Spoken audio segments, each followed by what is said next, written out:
ఏపీలో కీలక మెట్రో ప్రాజెక్టులకు మరో ముందడుగు పడింది. విశాఖపట్నం, విజయవాడ మెట్రో రైలు ప్రాజెక్టులకు శుక్రవారం టెండర్లు పిలవాలని రాష్ట్ర ప్రభుత్వం నిర్ణయించింది. మొత్తం 21,616 కోట్లతో ఈ రెండు ప్రాజెక్టులకు టెండర్లు పిలవనున్నారు.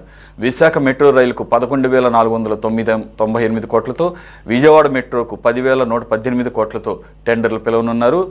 కేంద్ర రాష్ట్ర ప్రభుత్వాల 50-50 భాగస్వామ్యంతో ఈ ప్రాజెక్టుల నిర్మాణాలు జరగనున్నాయి.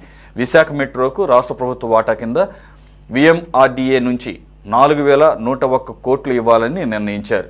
విజయవాడ మెట్రోకు CRDA నుంచి 3,497 కోట్లు కేటాయించనున్నారు.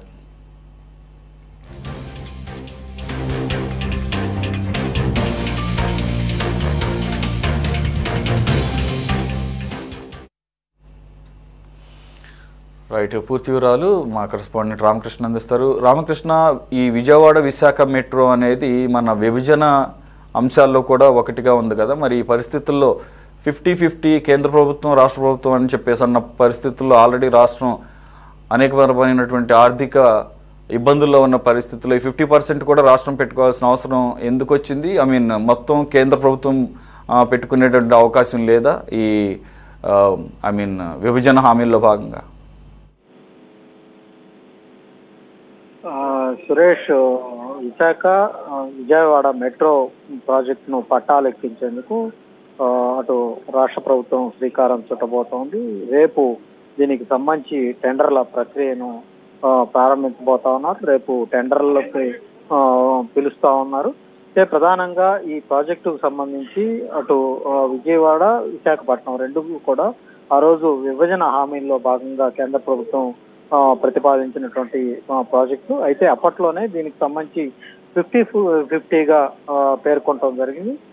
అటు విశాఖపట్నం, విజయవాడ రెండు కూడా కేంద్ర ప్రభుత్వం వాటా 50% ఉంటే, అలాగే రాష్ట్ర ప్రభుత్వానికి సంబంధించిన వాటా 50% ఉండాలని ఆ రోజే నిర్ణయించడం జరిగింది. ఆ మేరకు ఈ రెండు ప్రాజెక్టుల్లో కూడా రాష్ట్ర ప్రభుత్వం, అటు కేంద్ర ప్రభుత్వం రెండు కూడా భాగస్వాములుగా ఉండి ఈ ప్రాజెక్టును చేపట్టబోతామని సుమారుగా 21,000 కోట్ల పైచిలకు తోటి ఈ ప్రాజెక్టులు అయితే చేపట్టబోతా ఉన్నారు.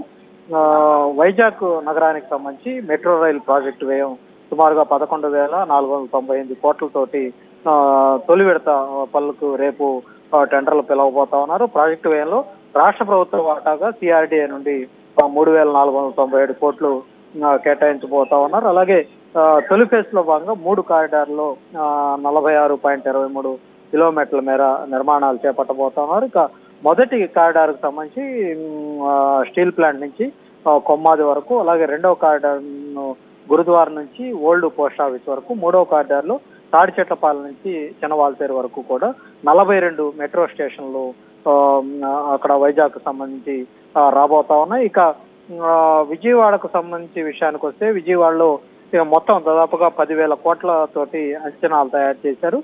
దీనికి రేపు టెండర్లు దీనికి కూడా పిలవబోతా ఉన్నారు. ఈ మొత్తం వ్యయాన్ని కూడా అటు కేంద్ర రాష్ట్ర ప్రభుత్వాలు చెరిసగం భరించబోతా ఉన్నాయి. ఏపీ ప్రభుత్వానికి సంబంధించి దాని వాటా కింద దాదాపుగా 3,497 కోట్లు కేటాయించబోతా ఉన్నారు. తొలి ఫేజ్ లో మొత్తం 38 కిలోమీటర్ల మేర 2 కారిడార్లలో ఈ మెట్రో రైలు నిర్మాణం చేపట్టనున్నారు. ఒకటి తొలి కారిడార్ సంబంధించి పండిట్ నెహ్రూ బస్ స్టేషన్ నుంచి పెనమలూరు వరకు, అలాగే రెండో కారిడార్ లో పండిట్ నెహ్రూ బస్ స్టేషన్ నుంచి నిడమానూరు వరకు, మొత్తం ఈ నిడిలో మొత్తం 33 మెట్రో స్టేషన్లు ఏర్పాటు చేయబోతున్నారు. ఇది ఒక రకంగా చెప్పాలంటే అటు ఈ రెండు విశాఖపట్నం, విజయవాడ రెండు నగరాలకు సంబంధించినటువంటి ప్రజలకు ఈ మెట్రో రైల్ ప్రాజెక్టు ద్వారా ప్రయోజనం కలగబోతా ఉంది.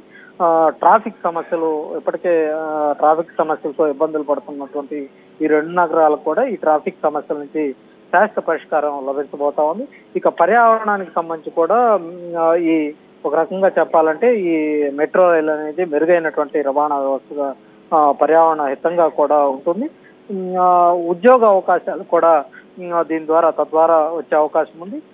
రెండు నగరాల్లో గనక ఈ మెట్రో ప్రాజెక్టు గనక వస్తే రెండు టౌన్స్ కూడా అభివృద్ధి చెందే అవకాశం అయితే ఉందన్నటువంటి అంచనాల్లో అయితే అటు రాష్ట్ర ప్రభుత్వం అయితే ఉంది. ఏదేమైనప్పటికీ కేంద్ర ప్రభుత్వం పూర్తి స్థాయిలో దీనికి సంబంధించినటువంటి మెట్రో ప్రాజెక్టు సంబంధించినటువంటి నిధులను భరించే అవకాశం ఉన్నప్పటికీ కూడా అటు రాష్ట్ర ప్రభుత్వం ఇటు కేంద్ర ప్రభుత్వం రెండూ కూడా భరించాలన్నటువంటి ఒక ప్రతిపాదన గతంలోనే ఉంది. అటు 2014 నుంచి 19 వరకు ఆ రోజు కూటమి ప్రభుత్వం ఉన్నప్పుడు దీనికి సంబంధించినటువంటి ప్రతిపాదనలు అప్పట్లోనే చేశారు. దానికి సంబంధించిన టెండర్ల ప్రక్రియ కూడా ఆ రోజు టెండర్లు కూడా పిలిచారు. టెండర్లు కాల్ఫర్ చేసినప్పటికీ కూడా కొన్ని సంస్థలు వాటిని దక్కించుకున్నాయి. ఆ తర్వాత వచ్చినటువంటి ప్రభుత్వం ఈ మెట్రో రైల్ ప్రాజెక్టును పక్కన పెట్టడంతో దానికి సంబంధించినటువంటి మరుగున పడినటువంటి పరిస్థితి. ప్రస్తుతం తిరిగి కూటమి ప్రభుత్వ అధికారంలోకి వచ్చిన తర్వాత 2 ప్రాజెక్టులను తిరిగి పట్టాలెక్కించే ప్రయత్నం ముఖ్యమంత్రి చంద్రబాబు చేశారు. ఈ క్రమంలోనే ఇటీవల ఢిల్లీ మెట్రో సంబంధించినటువంటి అక్కడ మెట్రో చైర్మన్ తో కూడా ముఖ్యమంత్రి చంద్రబాబు భేటీ కావటం, ఆ తర్వాత చోటు చేసుకున్నటువంటి పరిణామాల నేపథ్యంలో ప్రస్తుతం దీనికి సంబంధించినటువంటి టెండర్ల ప్రక్రియకు రేపు శ్రీకారం చుట్టబోతా ఉన్నారు. రేపు ప్రభుత్వం టెండర్లు పిలవబోతా ఉంది. Suresh. Right, thank you Ramakrishna.